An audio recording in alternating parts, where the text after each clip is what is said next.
Mwanaume huyo alikuwa anaendesha gari kurudi nyumbani. Ghafla mwanamke mrembo anataka kuvuka barabara. Alikanyaga breki kwa nguvu na akamwangalia. Na mtazamo huo ulimfanya jamaa asimame meganda. Mwanamke huyo hakuwa mwingine bali alikuwa mke wa zamani wa Si-Yun ambaye alikuwa ametoweka kwa njia ya ajabu mwaka mmoja uliopita. Shani anastuka na kumtambua mwanaume huyo na anaamua kukimbia tena. Akitokomea kwenye njia nyembamba kwa hofu, Si-Yun akiwa amechanganyikiwa alimkimbiza haraka. Alitaka kujua kwa nini Shania aliondoka bila kusema neno kipindi kile. Alipofika kwenye njia panda ndani ya ile njia, Shania tayari alikuwa amepotea. Akiwa amevunjika moyo, Si-Yun aliingia kwenye baa na kuanza kunywa pombe. Jeraha la kuondoka ghafla kwa Shania bado lilikuwa linauma na hakuweza kusahau kumbukumbu nzuri walizowahi kushiriki. Mwaka mmoja uliopita, Si-Yun alikuwa amesafiri ili kutuliza akili yake. Kwa bahati anakutana na mtu anayemfaa kabisa. Muongozaji wa watalii anaitwa Shania. Iwe hatima au mpango wa ulimwengu, hata kukaa pamoja kulifanya hewa iwe nzito na tamu. Tabia ya Shania yenye uhai na uhuru ilifanya moyo wa Si-Yun udunde kwa nguvu. Jioni hiyo kwenye sherehe ya ufukweni, Si-Yun alishinda mchezo kwa makusudi ili kuvutia umakini wa Shania, na Shania naye alikuwa akifanya hivyo. Katika mchezo wa makundi uliotaka jozi ya wanawake na wanaume, Si-Yun alimshika mkono Shania bila kusita, na kwa pamoja wakashinda. Uhusiano wao ukaanza kukua haraka. Si-Yun aliposhindwa kuendesha gari la kambi, Shania alimfundisha mwenyewe. Kwa upande mwingine, Si-Yun akawa mwalimu wake wa kuteleza juu ya mawimbi. Muda ulipita na hawakugundua kuwa wamekuwa sehemu muhimu katika maisha ya kila mmoja. Siku moja akimkausha nywele, vidole vyake vinagusa lipsi za Shania kwa bahati mbaya. Alipojaribu kuondoa mkono wake haraka, Shania alimshika na kufurahia tena ule mguso. Hisia zao zinachocheka na wakaanza kubusiana kwa shauku. Usiku huo walithibitisha uhusiano wao kama wapenzi. Mapenzi yao yaliendelea kukua.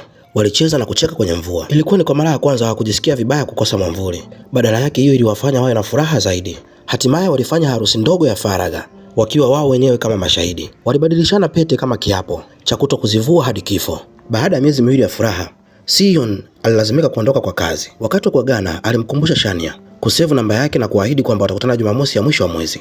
Alimkabidhi kamera iliyohifadhi kumbukumbu zao zote na akaondoka kwa huzuni kuelekea uwanja wa ndege. Lakini tangu siku hiyo Shania alitoweka kabisa. Si-Yun alirudi kumtafuta lakini hakumpata kabisa. Ilikuwa kama Shania ametoweka kabisa duniani. Akiwa bado na matumaini, aliendelea kumsubiri kwenye eneo waliokubaliana kuonana. Kuanzia majira ya machipuko hadi baridi kali, mchana na usiku. Kitu pekee alichopokea ni ujumbe wa sauti wa kuachana. Aliusikiliza mara nyingi sana. Kila wakati jamaa akiwa amelewa, alikimbilia polisi akidai Shania amemwibia kamera yake, akiwa na matumaini kwamba watamsaidia kumpata. Maafisa walikuwa wamezoea malalamiko yake. Jamaa yetu alikuwa anaenda mara kwa mara, lakini kila walipohitaji namba ya kitambulisho cha Shania, jamaa yetu alikuwa hana. Alikuwa anakumbuka jina tu. Hata baada ya kuishi pamoja kwa miezi miwili, hakuna aliyewahi kuona mapenzi ya kina namna hiyo. Akiwa na hamasa kwamba huenda atamuona tena mke wake, lakini haikuwa hivyo. Na mpaka hapa tunazungumza tayari ni mwaka ulikuwa umeshapita. Jamaa alisubiri kipindi cha upepo, kipindi cha jua, asubuhi, mchana. Siku moja akiwa amelewa kupita kiasi, ghafla Shania anaonekana mbele yake. Alipomuona Si-Yun akiwa katika hali mbaya, aligundua kuwa bado alikuwa amevaa pete yao ya ndoa. Akiwa na hatia na majuto, Shania alitamani Si-Yun angesahau au hata kumchukia. Ingekuwa rahisi zaidi, kwa sababu Shania alikuwa anajua fika maumivu ya kusalitiwa. Mwaka mmoja uliopita, Shania alikuwa ameenda Seoul kumpa surprise mpenzi wake, lakini alimkuta akiwa na mwanamke mwingine. Akiwa amevunjika moyo, Shania alikata tamaa kabisa. Akiwa amepotea katika jiji geni, aliburuta mizigo yake mtaani bila kujua aende wapi. Simu yake ilipoita, alihisi mwanga kidogo wa matumaini, lakini ilikuwa ni simu ya mtandao ya matangazo. Akiwa amevunjika moyo, aliitupa hiyo simu kwenye pipa la taka. Lakini bahati yake mbaya haikuishia hapo. Hata kazi aliyokuwa karibu kuanza walimkataa.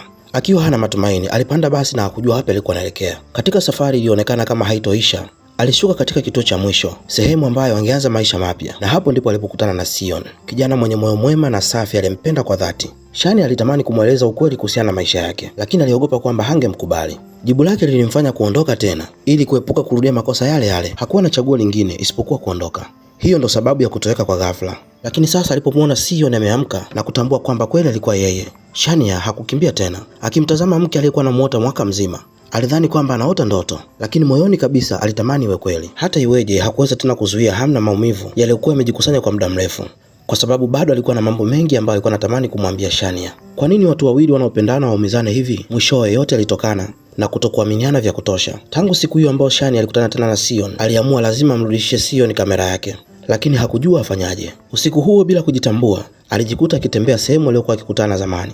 na aligundua kuwa Sion alikuwa bado akimsubiri pale. Shania aligeuka haraka ili asionekane, lakini Sion alikuwa tayari kamuona. Sion alipomkaribia, Shania alikimbia tena, lakini Sion alikuwa amemsubiri kwa muda mrefu. Angewezaje kuiachia nafasi hiyo ipotee? Alimkimbiza kwa nguvu zake zote, akamdaka na kumkumbatia kwa nguvu mikononi mwake. Safari hii hakukuwa na kutoroka tena. Mara hii polisi walikuwa doria waliposikia kwamba Sion aliyemkamata yule aliyekuwa anadhaniwa ni mwizi wa kamera. Walimkamata Shania na kuwapeleka wote kituoni. Shania alipotoa kitambulisho chake kujisajili, Sayuni akakinyakua mikononi mwake. Alitaka kujua anwani yake halisi, lakini mara tu alipokiangalia kitambulisho hicho, dunia yake yote ikabomoka.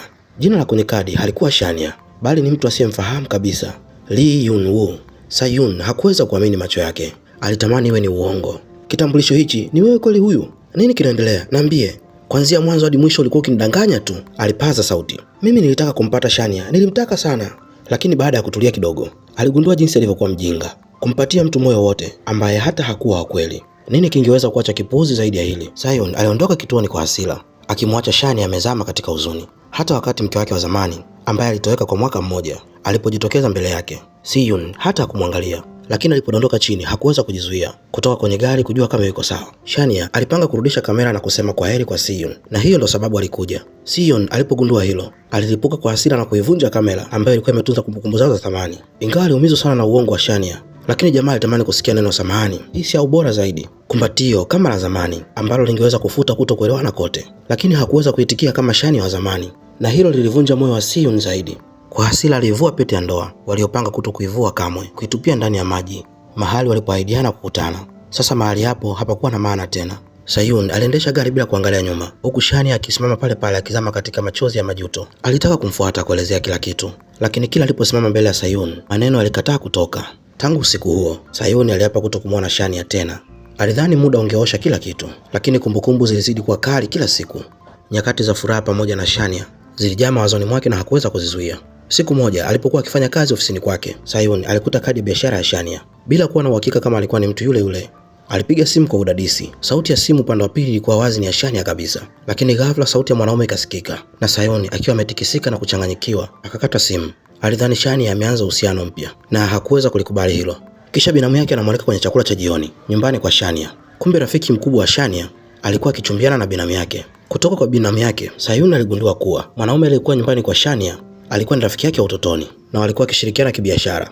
Kwa siri Sayun akahisi nafuu na pia akasikia kuhusu maisha ya maumivu ya Shania na hatimaye akaelewa kila kitu. Baada ya muda kuonekana kama milele, hatimaye muda wa chakula cha jioni ukafika. Sayun alivaa vizuri kwa makini, moyo wake ukidunda kwa kasi kwa mawazo ya kumuona tena Shania. Alirekebisha nywele zake kujaribu kujituliza. Ingawa alitamani sana kuungana naye tena, aliamua kumkaribia kama mgeni wakati huu ili kuanza upya. Lakini wawili hao waliposhindwa kuachiana mikono, binamu yake aliwaingilia kwa aibu kuwatawanya. Alipoona Sayun hana pete, binamu yake aliuliza ilikuwaje? Sayun alijibu kuwa aliitupa kwa sababu kila kitu kuhusu mapenzi yake kilikuwa cha uongo. Chakula cha jioni kilijaa mvutano na vijembe vya siri. Sayun karibu azungumze ukweli alipokuwa akizungumza, lakini alijirekebisha haraka kabla ya mtu hajagundua uhusiano wao wa kweli. Wengine walijaribu kumshauri kwa upole, wakisema atapata mtu bora zaidi. Walimgeukia Shania na kumtania kuhusiana na uhusiano wake, hata wakitaja mkufu uliombeba pete iliyofanana. Walipoomba kuiona, Shania alikataa kwa ukali na kutoka nje bila kusema neno, akiwaacha wote wameshtuka isipokuwa Sayun ambaye alielewa sababu ya ukweli ya tabia yake. Akiwa amelewa na kuvuta sanduku lake barabarani, Shania alitembea bila mwelekeo. Hatimaye alipanda basi na bila kujua linaenda wapi, akiwa amejaa majuto. Hakuamini kuwa mara nyingine tena amemwacha mwanaume anayempenda. Sayun alifahamu sehemu Shania alipojificha. Alienda kujaribu kuyaweka mambo sawa. Hakutaka umbali kati yao uongezeke, matatizo yao, kutokuelewana kwao. Haya ni mambo ambayo wapenzi wangeweza kuyatatua kwa maneno machache ya upole na nafsi ya kushusha kiburi. Lakini baridi na kutokujali kwa Shania kuliharibu kila kitu. Alijiuliza, vipi ningesema ukweli tangu mwanzo? Labda mwisho wetu ungekuwa tofauti. Machozi ya majuto yalimtiririka mashavuni. Shania akalala usingizi mzito. Asubuhi iliyofuata aliamka sehemu ambayo haifahamu kabisa, na nje ya mlango alikuwepo Sayun. Shania alichanganyikiwa. Alikumbuka kuwa mara ya mwisho alikuwa kwenye basi usiku. Alijiuliza ni nini kimetokea mpaka amefika hapo nyumbani kwa Sayun. Ukweli ni kwamba usiku uliopita Shania hakuweza kuachilia hamu yake kwa Sayun. Akiwa amelewa na kupata ujasiri kutoka kwenye pombe, alimtumia message mfululizo akimimina malalamiko yake yote pamoja na upendo aliokuwa amebeba kwa mwaka mzima uliopita. Sayun alishangaa kuona message kwenye namba asiyoifahamu. Hivyo kwa udadisi alipiga simu. Kwa mshangao wake, mwanaume ndiye aliyepokea. Alikuwa dereva wa basi. Shania alikuwa amezimia kwa ulevi na alikuwa amelala fofofo ndani ya basi. Baada ya kuzungumza na dereva, Sayun alipata hisia fulani. Alichukua business card na akalinganisha na namba ile. Aligundua ilikuwa ni namba ya Shania. Alitoka na muda mfupi baadaye akafika kituo cha basi. Akafanikiwa kumrudisha Shania nyumbani salama. Asubuhi iliyofuata, Sayun aliandaa kifungua kinywa kizuri kwa upendo. Aliguswa sana kujua kuwa Sayun hakuwahi kusahau namba yake na hata alikuwa amehifadhi kwenye simu yake ikiwa na emoji 3 za moyo. Sayun alitaka kuwa na maongezi naye kidogo, lakini alipotaka tu kuanza kuzungumza, maneno yake yalikuwa ni maswali na malalamiko. Shania hakuweza kuvumilia na ghafla akaanza kugombana tena. Hatimaye Shania hakuweza kuvumilia tena na akalipuka. Ulinipenda tu mimi yule wa bandia, kuanzia mwanzo hadi mwisho. Ulimwangukia mtu ambaye hakuwa wa kweli. Mimi sikuwa yule uliokuwa unamfahamu. Kwa mara nyingine, wawili hao walitengana kwa huzuni. Ingawa bado mioyo yao ilikuwa imejaa upendo kwa kila mtu, lakini ukuta uliokuwa kati yao uliendelea kuwazuia. Baada ya Shania kuondoka, Sayun alikuwa akijiandaa kwenda kazini, lakini mvua ilipoanza kunyesha alibeba mwamvuli kumtafuta. Kwa bahati alimkuta akiwa amesimama chini ya paa. Aliomba mpeleke nyumbani, lakini Shania alikataa tena. Lakini Sayun alimvuta na kumuingiza kwenye gari. Sayun alijilaza kwenye kiti na kusema kwa mzaha kuwa huwa haendeshi gari wakati wa mvua. Shania hakuvutiwa na mchezo huo na akataka kutoka nje ya gari, lakini Sayun akamvuta kwa haraka ndani, akisema hawezi kumwacha aende kirahisi baada ya kumuingiza kwa ujanja ndani ya gari, kwa sababu ambazo hata yeye hawezi kuzielezea, hata kama alitaka kumchukia Shania. Lakini moyo wake ulikataa kabisa. Wawili hao walikaa ndani ya gari wakisikiliza muziki, wakitazamana mara kwa mara. Mvua ilipoisha, Sayun alimpeleka Shania nyumbani. Kwa bahati mbaya au nzuri, marafiki zao waliwaona wakirudi pamoja, na mara moja wakadhani wamerudiana tena kimapenzi. Sayun haraka alieleza kuwa walikuwa pamoja sababu ya kazi tu, na kwa wasiwasi Shania akaunga mkono maneno hayo, akimshukuru kwa kumpa lifti, kumtakia safari njema kurudi nyumbani. Lakini rafiki wa Shania aliomba abaki kwa chakula cha jioni. Lakini safari hii huduma haikuwa kama zamani hata kidogo. Marafiki zake walikuwa na bakuli zilizojaa nyama, huku yeye akiwa na tambi na supu pekee. Hata hivyo, alijikumbusha zamani zile ambapo Shania alikuwa akimwekea tambi zilizojaa nyama na mayai, kiasi cha kuwafanya wengine wamuonee wivu. Kumbukumbu hiyo ilimpa joto moyoni. Vipi wewe mtazamaji, kama ungemmisi sana mtu ungefanyaje? Sayun alitazama sanduku la safari ambalo Shania alikuwa amesahau nyumbani kwake. Kisha akapata wazo la kishujaa kidogo. Alitumia kisingizio cha kurudisha sanduku hilo ili kuendesha gari hadi nyumbani kwa mke wake wa zamani. Na alipokuwa akipaki gari, kwa makusudi alivunja kioo cha pembeni cha gari. Mpango wake ulikuwa rahisi tu, kutumia matengenezo ya gari kama sababu ya kuja kila siku. Hakujua kumbe Shania alikuwa anamwangalia muda wote huo. Kumuona mtu mzima akifanya ujinga kama huo, Shania alikasirika na kukosa maneno. Hakuwahi kugundua kabisa kuwa Sayun alivyoweza kuwa hana aibu kabisa. Kwa hasira akataka kumrudishia kisasi kidogo na kulipiga teke gari kwa nguvu. Lakini kwa bahati mbaya teke hilo lilivunja mkufu uliokuwa umebeba pete zao za wapenzi, na pete kabiringika hadi miguuni mwa Sayun. Alipoichukua aliangalia kwa mshangao. Ilikuwa ni pete yake ya ndoa, pete ile ambayo alikuwa ameitupa ndani ya maji. Kumbe baada ya kuitupa, Shania alikuwa ameingia kwenye maji ya baridi kali na kuitafuta usiku mzima hadi kuipata.